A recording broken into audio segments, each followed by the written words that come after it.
Proverbe chapitre 8. La sagesse ne crie-t-elle pas? L'intelligence n'élève-t-elle pas sa voix? C'est au sommet des hauteurs près de la route, c'est à la croisée des chemins qu'elle se place, à côté des portes, à l'entrée de la ville, à l'intérieur des portes, elle fait entendre ses cris. Homme, c'est à vous que je crie, et ma voix s'adresse au Fils de l'homme. Stupide, apprenez le discernement. Insensé, apprenez l'intelligence.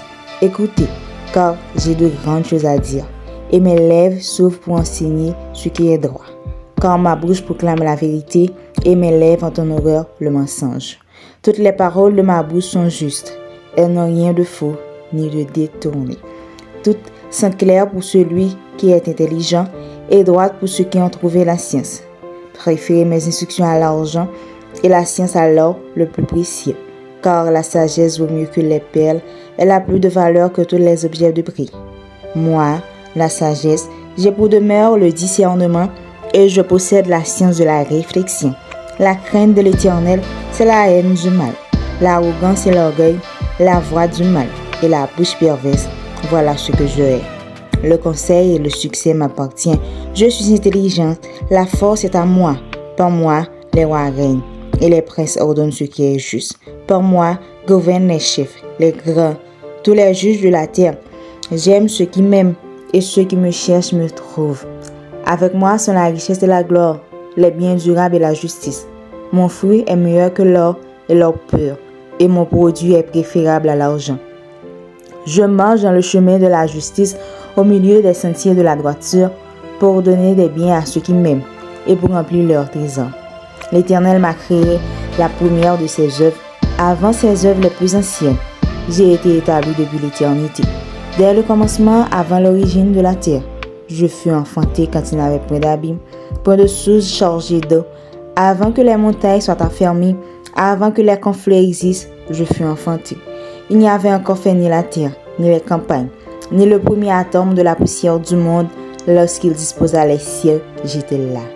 Lorsqu'il traça un cercle à la surface de l'abîme, lorsqu'il fixa les nuages en haut, et que les sources de l'abîme jaillirent avec force, lorsqu'il donna une limite à la mer, pour les zones franchies par les bords, lorsqu'il posa les fondements de la terre, j'étais à l'œuvre auprès de lui, et je faisais tous les jours ses délices. Jouant sans cesse en sa présence, jouant sur le globe de sa terre, et trouvant mon bonheur parmi les fils de l'homme. Et maintenant, mes fils, écoutez-moi, et heureux ceux qui observent mes commandements. Écoutez l'instruction pour devenir sage, ne la rejetez pas. Heureux l'homme qui m'écoute, qui veille chaque jour à mes portes et qui garde les poteaux, car celui qui me trouve a trouvé la vie, et il obtient la faveur de l'Éternel. Mais celui qui pêche contre moi nuit à son âme. Tous ceux qui me haïssent aiment la mort.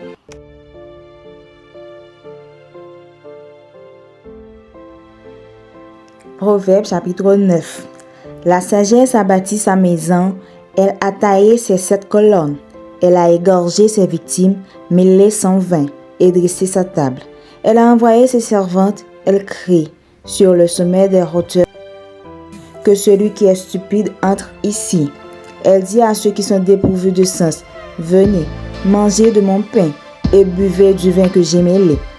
Quittez la stupidité et vous vivrez et marchez dans la voie de l'intelligence. Celui qui reprend le moqueur s'attire le dédain, et celui qui corrige le méchant reçoit un outrage. Ne réponds pas le moqueur, de crainte qu'il ne te haïsse. Reprends le sage, et il t'aimera. Donne au sage, et il deviendra plus sage. Instruis le juste, et il augmentera son savoir. C'est le commencement de la sagesse, c'est la crainte de l'Éternel, et la science des saints, c'est l'intelligence. C'est par moi que tes jours se multiplieront, et que les années de ta vie augmenteront. Si tu es sage pour toi. Si tu es moqueur, tu emporteras seul la peine. La folie est une femme bruyante, stupide et ne sache rien. Elle s'assied à l'entrée de sa maison, sur un siège dans les hauteurs de la ville, pour crier aux passants qui vont droit leur chemin, que celui qui est stupide entre ici. Elle dit à celui qui est dépourvu de sens, les heures dérobées sont douces et le pain du mystère est agréable. Et elle ne sait pas que là sont les morts, et que ses invités sont dans les vallées du séjour des morts.